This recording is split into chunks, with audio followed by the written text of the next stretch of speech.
Arielle. And I'm Amanda.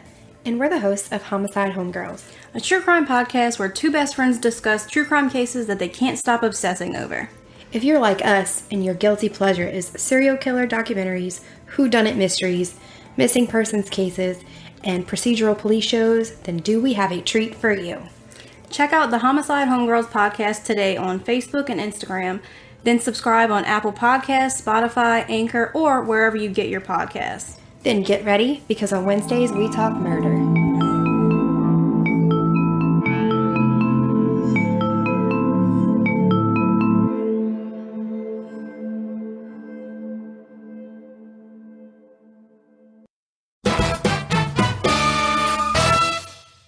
Hello, everyone, or anyone listening later. Welcome to our first mini-sode. So what we're going to do in these is we're going to post the main episodes on Mondays, and then we were thinking we would do on Fridays a live show where we just kind of talk about our takes on the episodes and the movies, what we thought before we really researched it, what we thought after. And then we will post it to our podcast feed on Mondays. So you're getting something every week, because right now doing one episode a week of the main episodes is not feasible. Yeah. It takes a really long time to edit. Speaking of which, if anybody does any freelance editing, send us a DM. Do what? I said send us a DM if you are a freelance editor. Please do. The idea is these are going to be more conversational. We're not really going to edit them down, so they're probably going to sound very different than our main episodes. If you don't like that, that's okay. You don't have to listen. There's going to be two main parts of these. We are going to kind of first talk about like what our instant take was on these movies, and then we'll talk more about what we thought after we did research, after we learned more stuff, things like that. Mm-hmm. Just kind of our opinions on the movies. Feel free to jump in with anything. We don't have like a specific time where people can ask questions or anything, just because we're just kind of seeing how this goes. But if you have any, feel free to ask or comment. Always welcome. All right, on this mini-so we are going to cover the Frozen Ground. And I'm not going to lie, I had very low expectations for this. My husband loves Nicolas Cage so much, but I'm just like, he's so corny, I just can't. But surprisingly, every time I watch a movie with him in it, I'm pleasantly surprised. It's never as bad as I think it's going to be. And it was the same with this one. I thought it was good. I mean, there were moments, but what I thought was most interesting is that it was direct to video. I mean, it was released in a few places, but it was mainly direct to video. And it wasn't until Netflix put it on their streaming service that it became as popular as it did. And at one point, it was #1 for a week on Netflix. And that's how we got recommended it. Someone was watching it on Netflix and said, you should do this movie. So what did you think? So I had actually watched this, I think, before it was on Netflix, like a couple of years ago. They had it on Amazon Prime. So when my husband was deployed, I was watching like everything serial killer that existed on any streaming service because I'm home alone and why not? And the first time I watched it, I thought it was like pretty good, decent. I was excited to see Vanessa Hudgens and John Cusack. And same thing with Nicolas Cage. My husband loves Nicolas Cage. I'm surprised by how many Nicolas Cage movies exist, but I'm usually pleasantly surprised by them. But the first time I watched it, I thought it was pretty good. This time when I rewatched it, having learned a little bit more about sex trafficking, I found it extra sad this time just because I had that background knowledge. And then I was just trying to focus on the individual performances because I used to be a huge John Cusack fan and trying to find like every John Cusack movie. And then I've started to watch more Nicolas Cage stuff. So it was good to see, but it was definitely more depressing the more you know about the background. See, I thought it was less because I was like, this would never happen. This doesn't happen.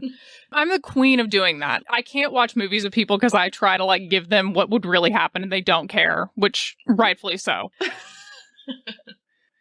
But before I researched it, and it starts, the movie starts with Cindy Paulson, like, just after she's been attacked. And I was like, this is too in the middle of things. What the hell is going on? I really wish they had explained more, because the first time I watched it, I was confused as to what the hell was happening. Yeah. But I did think John Cusack was creepy, and I was surprised. I thought they did a good job of basically revealing how scary he was until, like, pretty far, not far into the movie, but several minutes in, I would say. And fun fact, he did this movie because he wanted to go away from doing, like, romantic comedies. He was tired of doing them, so he took on this, and he did one other movie before that. And in the one other movie that him and Nicolas Cage have done together, it was the opposite. Nicolas Cage was the bad guy, and he was the cop. That was Con Air, which, again, my husband's a fan of. I've actually never seen it. Someone's going to yell at me for that. People love that movie. Yeah, people do love that movie. But yeah, overall, I thought it was like a decent movie, but it's not like compared to like watching Zodiac. Like Zodiac, I feel like I could watch over and over again. Right. I mean, if you want to, you can. It's really dark. Like, the thing about Zodiac that I think makes it so much better is that they are very purposely, they find ways to not make it so dark, even though it can be just so sad. Right. I did think initially, I remember the first time I saw this, I thought Vanessa Hudgens as Cindy Paulson was a little much. I thought she was acting too much like a brat, to be honest. I didn't think that the real girl was like that. That's what I was kind of annoyed by. But when I watched a documentary kind of as a part of researching it. And when they showed that what she said to Nicolas Cage was actually very similar to what she actually said in her tape recorded interview, that made me like her more. Yeah. But the whole like dead sister thing, that drove me nuts. Also, yeah, that was too much. I didn't mention this in the main podcast, but they're trying to compare this girl getting kidnapped and raped to him losing his sister in a DWI accident. I mean, they are two very different things. Yeah. And I was like, this is a little touchy. I don't know if you want to be doing this. I don't think they would do that today. Right. And 50 Cent had no business being in there. I knew that part couldn't have been true. I mean, he was fine. The pimp was not involved. Yeah, he was fine. It was a side story that could be its own interesting movie, but that's not the point of this movie.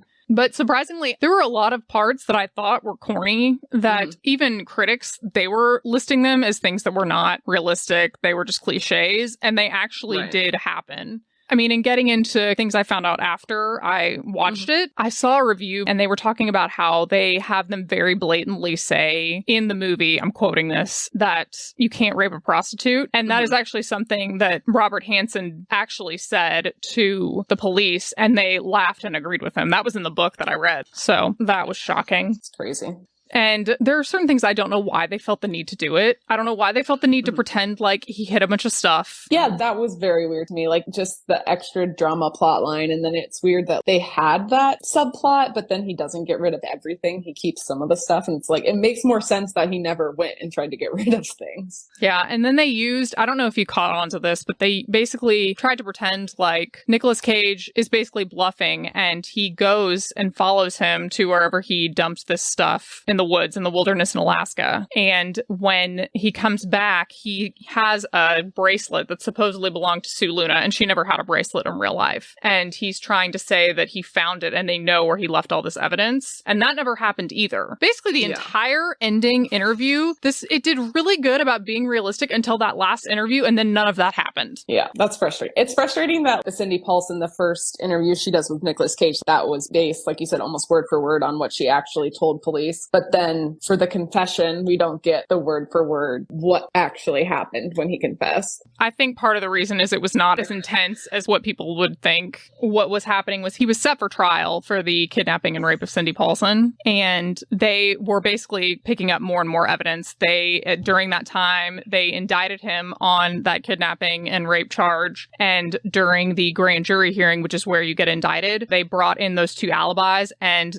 they asked him to testify, and if they lied at that point, it was going to be perjury. So they found out the alibis were no good. They were able to determine there was one necklace found in his house, and they determined that someone was able to identify that it belonged to a girl that disappeared. There were a lot of things that were starting to come together. The guns, they determined the guns were the guns that shot those casings. And it was at that point that he talked to his lawyers, and they decided that they were going to go ahead and speak with the DA because they knew that they at least had him on 4 murders, and they were going to be able to get him with more. And so the deal was with the 4 they were very sure they had pretty good evidence with, he would plead to those. And then he did not plead guilty to the rest of them. He took responsibility for them, but he was not convicted for them. And the purpose of that was to find the bodies. So I don't think I mentioned that. I think I mentioned that he ended up confessing to several murders, but he was only convicted of 4 of them. Right. The other thing I didn't get into, which I had 7 minutes of extra audio that I took it out because it was going to become a 2-hour episode. It was just going to be too much. So I took it out. Right. But his background was significant. And that's another thing the movie did not explain. They talk about how when Cindy Paulson's being interviewed, they're like, this guy has no criminal history. And then all of a sudden later, Nicolas Cage is saying, what do you guys know about Bob Hansen? Like, he has all this criminal background. And they never explain how that miscommunication happened. And we explained that in the episode. It was a computer glitch. Basically, they were updating their software, but I didn't get to talk about that very much. So going a little bit into his childhood and stuff, he was born in Iowa. His father was a Danish immigrant who also owned a bakery. And this dad was extremely hard on him. And he would have him work in this bakery very long hours. He also, and we've seen this before, he was left-handed, but his parents made him write with his right hand. And apparently, I've heard this since then. That is, like, psychologically, that's not good for your kid. I didn't know that was that bad. Yeah. I, like, heard that it can it leads your kid to be confused, but I didn't know, like, how bad psychologically. I definitely have a cousin that is left-handed. She's left-handed, but she can write with both because they try to make her use both. But she's normal. She's doing well. Not a serial killer. But even in Zodiac, it was the same thing. These left-handed people that are forced to write with the right hand. So that was another thing. He had a horrible stutter. He had horrible acne that left him with scars. Boys bullied him as a kid. Girls rejected him. He never really found his place. He ultimately would join the army, and it was while he was in the army that he had, and this is important too, he had his first sexual experience. It was with a sex worker, and it was at this time that he determined that if he was going to be paying for that, then he was going to be the one to have control. So that is why he continually kept going back to them, but he saw them as subhuman. Yeah. And then after he gets back, he's doing okay. He's working as a drill sergeant. And then he burnt down the big building where all the buses from the school he went to growing up, he burnt that building down completely. Right. And he said the reason that he did that was because of all the bullying that happened when he was in school. Like, it was his revenge. And it was also around this time when he was arrested. He wasn't convicted yet of that, but when he was arrested, he married his first wife. He was married twice. I didn't talk about that in the episode either. And when he was arrested, the family of this woman, they did not want them to stay together. And he kept saying, I'm innocent of this. I didn't do this. And then when he finally pled and was convicted, she divorced him. And that was also at the time that his parents also were so embarrassed of this whole ordeal that they sold their bakery and they moved to Minnesota and they opened up a resort. And it was also at this time, I didn't get into this either. That was when he was diagnosed with, I believe, schizophrenia. And he had tendencies to have anger outbursts and he would want revenge on people. So that's also where this came from. But that is why he never had a pilot's license. The entire time he was flying, he never had one. And that's why he had to sneak around with his planes. Which then I wonder, like, would you get away with that today? Does it just depend how big the airport is that you're flying in and out of, that they don't check your license? I don't know. Because remember, we were talking about that. When we were first recording this, I had that written down that way, that he didn't have a license. And then I said, that can't be right. I've got to go back and check this. And it was true. Right. I don't think you would. I think that it had to be at a time that this was happening and how small that airport was. Yeah. But it was after that point that he met and married his current wife. And he was still having these regular thefts all the time. And they were just petty thefts. That's when they go to Alaska. And they do mention these two crimes in the movie. Is in 1971, he basically stalked this real estate agent. It was a woman. Then he broke into her house and tried to kidnap and rape her. And then while he was on bond for that is when he sexually assaulted a sex worker. And he ended up doing time for the assault, but they dropped the rape completely. So that was smart. Yeah. And then he's just succeeding in this bakery. I'm like, damn. I mean, I don't know the people that I buy my donuts from, but it's so insane to me. To be fair, or just devil's advocate on that, though, it could be very possible that the victim in that case disappeared. They couldn't find her and there was nothing they could do. Right. Yeah. Oh, some fun facts. Did you notice? There were two people I noticed immediately from TV shows that were in this. No, I didn't notice. Okay. There was Dean Norris, who's in Breaking Bad. Okay. And then there was Kevin Dunn, who was in Veep. Oh. Have you not watched either one of those? I've seen like a couple episodes of Veep, but I haven't watched Breaking Bad. People are not going to like me. I don't really like Breaking Bad. I like the last part, but I can't get through the first season. I can't stand it. I'm sorry. I think I did a post on this, but they did actually film this in Alaska, and the director, it was a little ballsy just to have these things that he wanted to be done. He wanted to film it there. He delayed filming it for 5 months so that it was closer to winter. They had to send cargo ships from, I believe it was Washington State, up to Alaska to get all this stuff up there to film all of this. Like, it took a while. Yeah. And then once they got there, he wanted to film all of the scenes that took place in Robert Hansen's house. He wanted those filmed in the actual basement because it's still there. It still looks the same, and they were going to do it. And then it was logistical reasons that they couldn't do it. But they fully planned to use this basement, which I would not be comfortable with. Yeah, that's a lot. Something that was pointed out to me when I was watching the FBI files on this is, like, I don't know why I didn't think about it, but like the days are shorter and the darkness is more all the time in Alaska. And so then, like, you know, psychologically it's like, oh, I can go to the bar because it's dark out. Like, and then I could see how the seedy, like, underground scene of like strip clubs and everything would really explode with like the oil boom that was happening. And then it's like dark out all the time. And I just feel like it would be a wild time to live there. The way the documentary I watched explained it, they were like, a lot of men were going up there for this oil boom, like we talked about. And they made it seem like where men are going, women are following. And I was like, well, they can follow, but not necessarily as sex workers. I think a big part of it had to do with that crime ring that we talked about. And this crime ring would send women up there, and they essentially put them into debt where they couldn't leave. Right. Oh, I was going to, you know how we were wondering? We were not sure at first whether or not Cindy Paulson actually spoke with the director. I ended up figuring out she did speak with him, but also Vanessa Hudgens spoke with her quite a bit. Oh, wow. Robert Hansen did try to contact the director, and he tried to point out that he denied everything that happened. He tried to deny the things in the movie happened, which was shocking. God. And this was 2013. He died in 2014, so that was right towards the end of his life. Right. Ugh. Ew. Yeah. Creeps me out extra. It is. Last thing, they kept Nicolas Cage and John Cusack separate from each other as they were making this. Oh, really? Because they didn't want them, like, bonding? They wouldn't let them be around each other. I thought John Cusack did a good job of playing creepy passes for normal guy. Oh, I thought he did. He was my favorite part of it. I thought he was scary. I also think he kind of looks like him. Yeah, he actually does. If I picked a performance from this movie, it would be for him. I really liked him. It's hard. Yeah, because I really liked him, but then I also actually really liked Vanessa Hudgens playing Cindy Paulson. I think I liked it more this time that I watched it and having a little more background about, like I said, sex trafficking and experience with victims. The first time I watched it, I don't know that anyone like particularly stood out to me, but like I said, first time I watched it, I was literally watching like everything serial killer that was on Netflix or Prime. I was in a hole.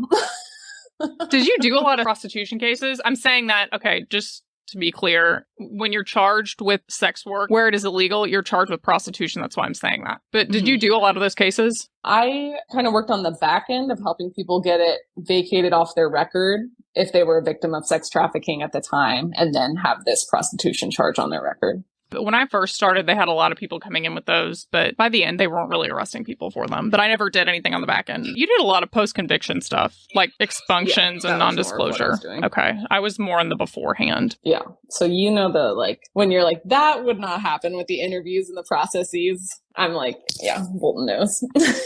Yeah, that's the other thing. I just want to say this too. Like, so Nicolas Cage this is the main reason why the interview with John Cusack is unrealistic, is Nicolas Cage is so aggressive with him. It's not to say that people are not aggressive, but you're not going to get anywhere with him. So it's much more efficient to talk to them like another human. And then if you have to get a little bit more, like, you know, I know there's things you know that aren't true because we know them. That's what you do. You don't scream at them. It will not work. Yeah.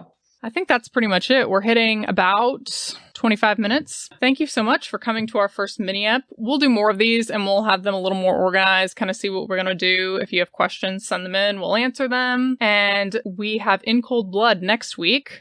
That should be interesting. I'm working on that right now. Grace, this is actually the first time I'm seeing her like sitting up. She hurt her back and was laying down on the ground as we recorded. And I felt so bad. I was laying down for a long time, but I'm up now. And In Cold Blood has so many fun facts. So I'm very excited for that episode to come out and the minisode. Sounds good. Alrighty, I will see you later. All right. See ya. Thanks, guys. Bye. Bye.